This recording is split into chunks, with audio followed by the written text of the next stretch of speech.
and we will start. First thing, there's some bad news. Jim Miller, who is a hysterically funny local poet, his bank account got hacked into, and he's running around Corpus Christi today trying to find bankers who will give him his money back. And so Jim's not here, and he's a poet, so he doesn't have much, you know. One thing on a quick personal note, because last night I didn't get a chance to thank Malia Perez for my poet laureate of Corpus Christi medallion, and Juan has one. And I didn't know I was brothers. We are. Did you get your 3 wishes if you wrote it?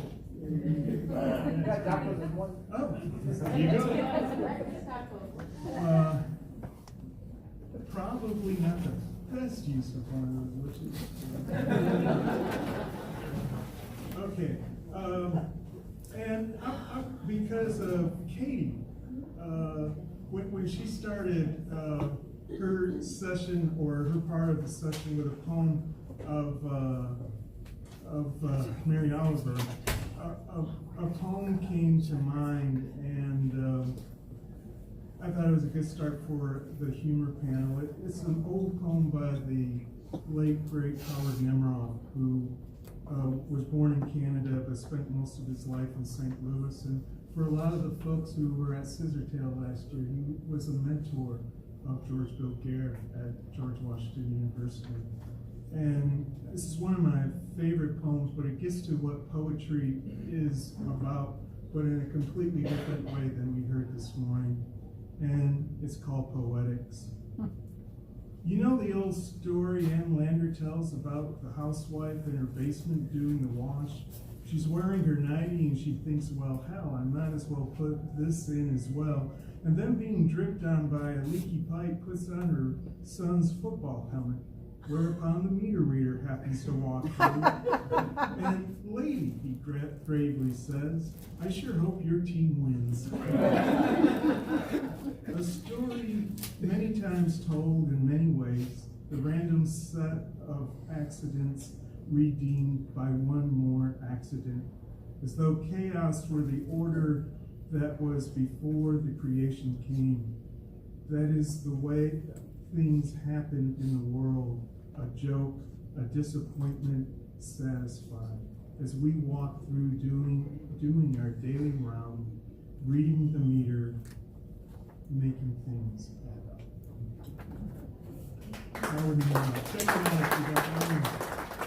I think the order we sort of agreed upon. We're going. Okay, so this was going to be a humor panel, but then Joey wanted to come read, and we love Joey Brown. And Joey said, I don't know if I fit on any of those panels, and I said, it doesn't matter, just come read. So Joey Brown will be reading first, and then and some of it is funny and some of it's not, and I'll let you decide which ones are which. And then we're going to have Paul Austin, who's here all the way from Norman, Oklahoma, replacing Jim Miller. How he got here so fast, it's amazing. I will go third because nobody should ever go after Michelle Hartman. And we're going to end up with the funniest poem I have ever heard. Oh, well, yes, except for Robin. But Robin has the funniest poem I have ever heard. People were rolling on the floor, dying at Scissortail, and I asked her to come and read the one poem. So let's start. First up, Joey Brown. Dr. Joey Brown has her PhD from the University of Oklahoma in professional writing, which is an interdisciplinary degree, she tells me. And what's really weird, which I find amazing, is only one other person in the world has that degree. And his name is Nathan Brown, and they're not related. Go figure. Joey, I lost my place here. Sorry. Joey's collection over here. Buy it. It's a great book called Oklahomaography, and she's seeking homes for 3 more books. She's incredibly productive, a great human being, all the way from Joplin, Missouri, which has nothing to do with Janis Joplin. Joey Berrecka.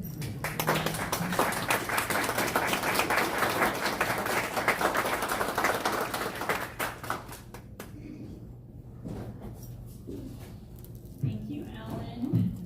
Thank you, Poetry Committee, for letting me come here. Thanks especially to Alan Berrecka and Tom Murphy, because when they were talking about this festival back in September, I just invited myself to come and read, and they were too nice to tell me that I couldn't do that. We love Joey Brown. Thanks. I love you too. As Alan said, I'm kind of the orphan on this panel. Not very much of my stuff that I brought to read today is actually funny. I'm one of those people that when you ask me to write to a theme, I cannot do it. But I'll try to end with some of that. Unfortunately, I'm going to start with a downer, a real downer. Okay. This is called Lanny Thinks About the Reasons for Leaving. Because the husband sprang it on her, on them, while guests in his living room, Lanny thinks about the reasons for leaving. Pinot Noir resting in globes, Ritz crumbs collecting on their clothes, the 1-inch by 1-inch squares of cheese hardening at their corners, and the husband says, I'm leaving. Because he feels there's more expectation than momentum in the universe, and the future he's afraid will never happen sits lonely in dark corners. Because, the husband says, he wanted her to be with friends when he told her. Because by leaving, we mean left. After putting on the jacket he laid ready on the stair railing when he arrived, then left in his car to the airport in Kansas City, left his wife.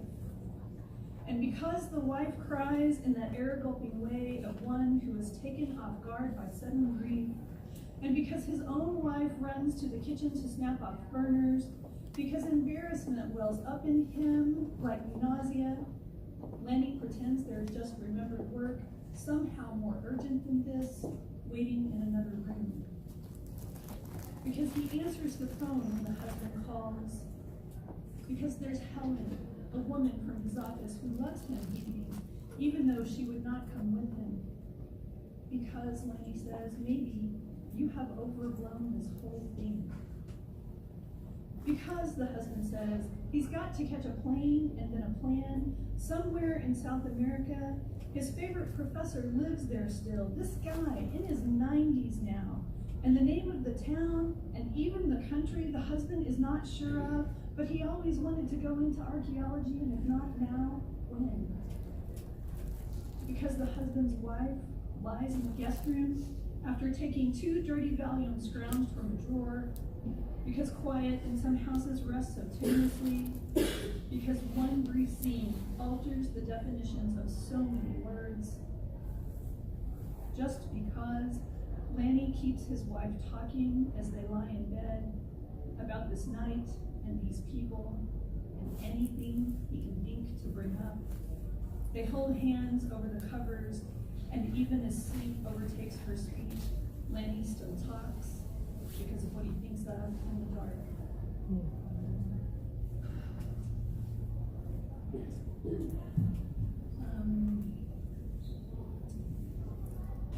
I like to write about places, and I have mostly lived in small to incredibly small towns for my entire life.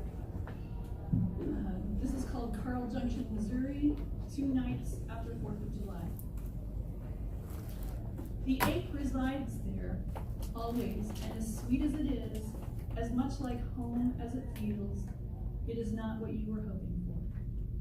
Because you make a U-turn on Hillcrest, you are the curiosity of the policeman waiting in the dark parking lot of what was, until a month ago, the skating rink. You are an easy, quiet, momentary scandal in a simple sleeping town on the last cool night expected for months. The red star above the fire station, a remnant of Christmas, is alight amid holiday residue. The other side of town isn't town, so much as it is rows of vinyl-sided houses, identical and square in a way that makes you feel dry. The plains intersect the hills, officially and in some rare definition, a geological truth you're considerably certain no one in those houses knows. The only reason they made this home is because once the trains had stopped here, a depot for putting cattle on and off, but nonetheless a purpose ambitious beyond a suburb. When you reach downtown, a block and a half of it, the policeman gives you up for the few too young to drive teenagers on the bench in front of the drugstore, or maybe it's the two on bikes popping wheelies against the curb at the 7-Eleven. You are the only one out driving, just to be driving, because there was a song on the radio, and it used to be that when your song came on the radio, you had to keep driving, because God only knew when they would play it again. God only knew what any of us was bound to do.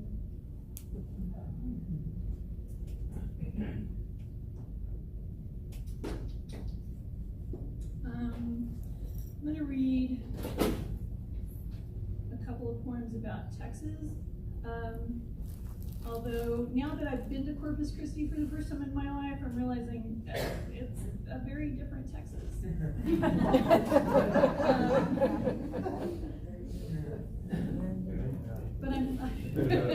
But let me say, not the Texas I'm used to. I grew up in a place called Comanche, Oklahoma, which is about 11 miles from the Red River, which separates Oklahoma from Texas. So this is the part of Texas. That's the part of Texas I'm thinking of. This first one is called The Trees of North Texas. Wayfinding depends on an architecture, whether vernacular or natural. But on the road out of Throckmorton, the trees of North Texas disguise their roles as helpmates. They reside in fields science calls the topographical void, confirming their measure in the syntax of place. What do you know of these trees anyway? You knew the big ones once, hollies and ash, alder and oaks, but can you choose the chinkapin from the Monterey now? The burrs you know, their loose, wide canopies drench the asphalt in shadow, and the live oaks, the ones of impossibly long old man arms that slice the sunlight into Whitman's centrifugal spokes, just so briefly a beam of some divine ism glances off you like a leaf. You range, tree to tree, oak to oak, feel their weight as they anchor the sky, hold it low, so that transient events read out as clearly here as in any telescope's viewfinder. Astronomers would say no, not enough hills, too many trees. Out here, bodies at rest stay at rest, and bodies at rest grow old. You will not know one tree from the next, but follow them. Roll through the lack of axial space. Home, if only you knew where it is.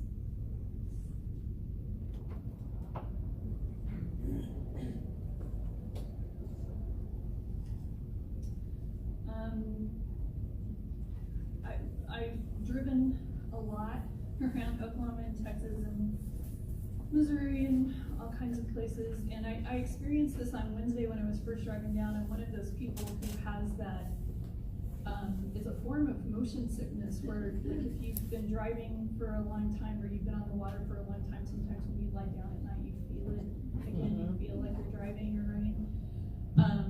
And I found out in doing research for my most recent collection that I'm trying to get finished, that it's actually a form of motion sickness that's tied to long-term memory. And that's kind of where the idea for this one came from. It's called In Texas, A Constant Sense of Motion. In Texas, A constant sense of motion becomes breath, derived from the click and hum of concrete section highways and from hills of rises so subtle they cannot be felt until the elongated ribbon I follow carries me down again. I mean West Texas, of course. West of here, then north, where the curves are all muted in their arcs. Mesquite populates the pastures, intersections serve as towns, houses are sparse, and I am lulled into long-term memory. This is terrestrial motion still unmapped and unaimed in both science and romance. The diurnal routine of travel, of move, rest, a cellular clemency conferred by the landscape. In Texas, when I lie down at night to sleep, drift between the hypnopompic and the hypnagogic, those fields of mesquite pop phosphemic in my periphery, kaleidoscopes of silt bank up on fading sunlight. My body rides above, winds toward the ether.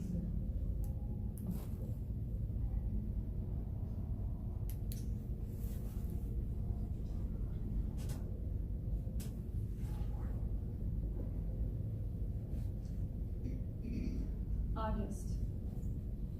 You go into Rita's, there is no hardcore cussing allowed.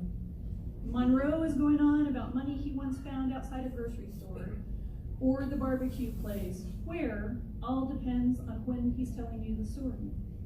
It's the same way with the dollar amount. First, he says it was $600, then $250. It's been over 1,000 more than once. But that's just the way numbers tend to complicate things. Monroe's got either 9 or 10 kids, he says, a situation that fuddles his mind. By the thrifty nickel rack, more men mill out stories of their own, politics, preaching, bulls and bull. They've got the whole damn thing covered, whatever it is. They rattle half-empty cups at a guy who is cooking just to keep from screaming. They call another man a son of a bitch, look sidelong at Monroe. They're convinced, every last one, that money follows money, though it is hard to say exactly what that has to do with any of them. This is not a season for transition unless you count the dying of natural things. Another afternoon of it just makes another night. If you were a passenger in a car leaving this town, this is what you would see. That the doors are shut tight down at Junkman's place, that the dust of juniper trees floats on the dusk, that the flood will bring in all that the rain took out.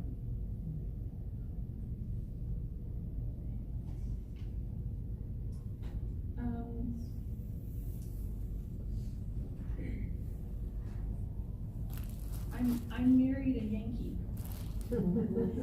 which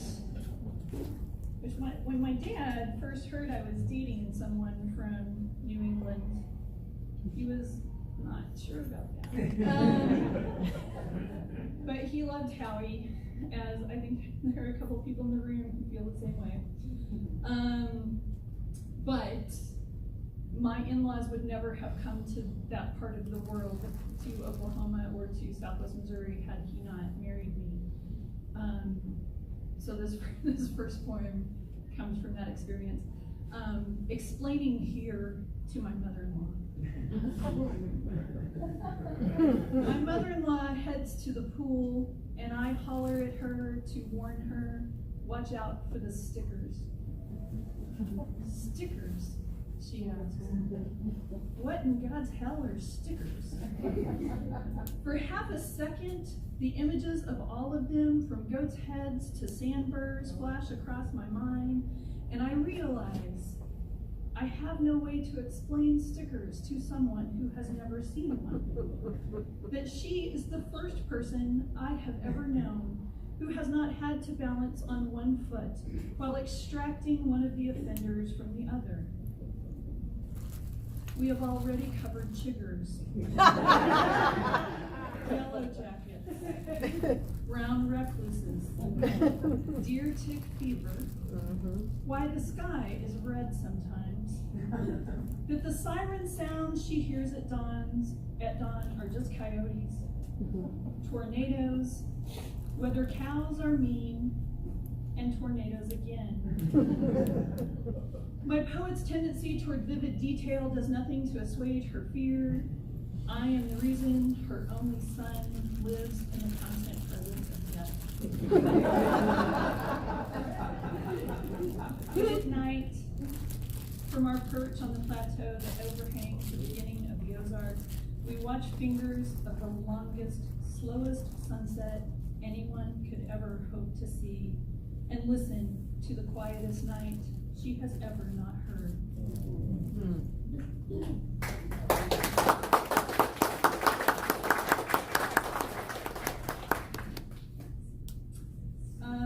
Okay, so Howie, my husband, I'm not saying that he did not think that tumbleweeds were a real thing, but he was shocked to find out that I could make it possible for him to see one in person. So I think the second Thanksgiving we were together, I took him to my sister's house, which was between Comanche and Berrecka. And we loaded him up in the car the day after Thanksgiving, and we started driving around on all the empty highways. It was a drought year, so the tumbleweeds were letting go earlier. They're usually not a problem until December or January, but they were letting go earlier. And so we took him out, and we found a spot on the highway, and we pulled over, and we all got out of the car, and we stood there and let him watch as they came flying over one fence on the 4-lane highway all the way across to the other fence on the other side of the 4-lane highway. And he turned around and looked at me astonished and said, "Oh my God, you come from where they have tumbleweeds." And so for the last more than a decade now, that has become his argument against everything I say that he doesn't agree with. I express an opinion that he doesn't get, and he'll say, "Well, of course you think that. You come from where they have tumbleweeds." So this is called, this is a poem for Howie. It's called Ways I Am Like a Tumbleweed. Prickly, for starters. Dry sense of humor, though not as dry as it seems from a distance. Get lost on open highways in early spring. Always leaving things behind when I travel. Often watch trains longingly, but never bored. Bolt in a manic but silent interpretation of the primal scream if crowded. May or may not be of Russian extraction, depending who you ask. Winter really does me in. I have trouble getting over barbed wire fences. Cows think they'll like me, and then they don't.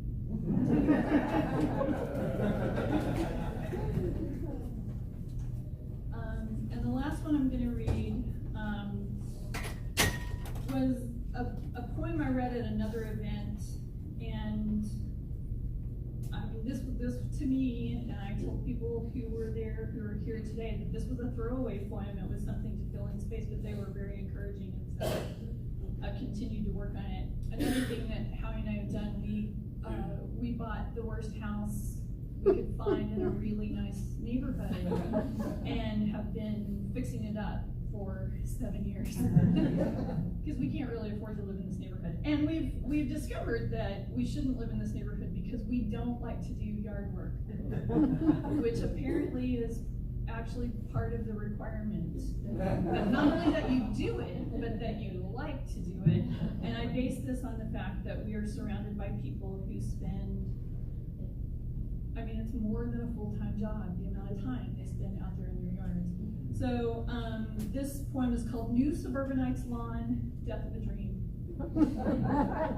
A new house, speak your wishes. So I said, gardens, a big yard and room for gardens. But suburban lawns are the wishes of the naive. We buy a place with a few established gardens, soon wonder, established by what means. Mold rot wafts out from the roadside beds, a spreading purple, and so they go.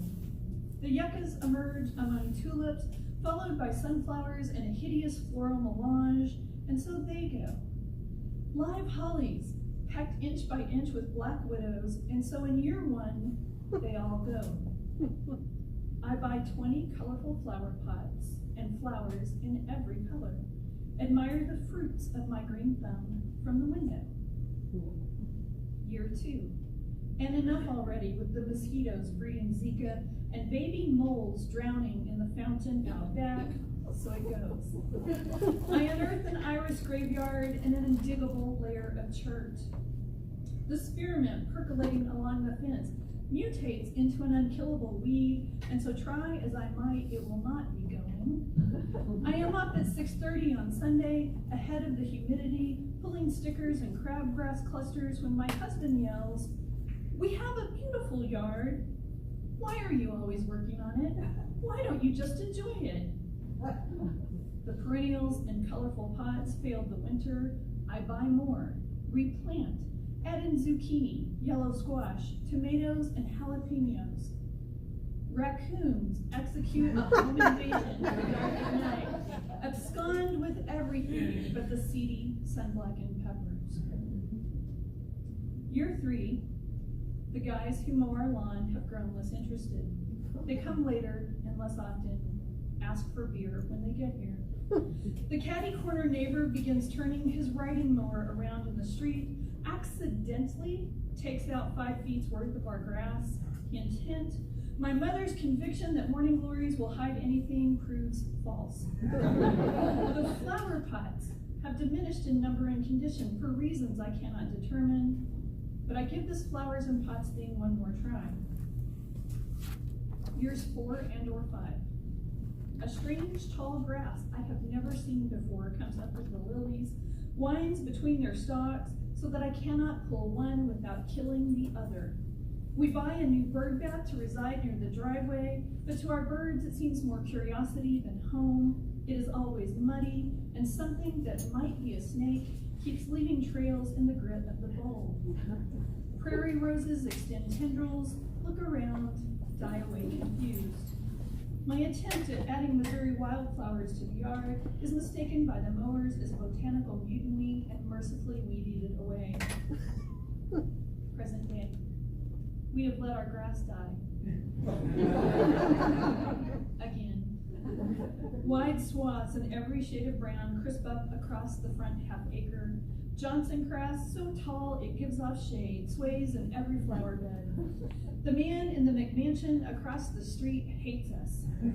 He of the lawn tractor, irrigation system, brush hog for which he has no purpose, has his lawn care guys on speed dial. Every spring they paint his grass green, smoke in the road while they watch the remote-controlled sprinkler heads spit to life.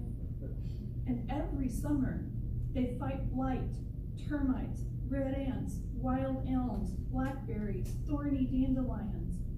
And every night, McMansion Man pours thousands of gallons of water onto his globally warming territory, just so that every 2 or 3 days, even in the deadliest heat, he can mow. His yard and ours, surviving all our best efforts, side along testaments to the dreamers and the doers.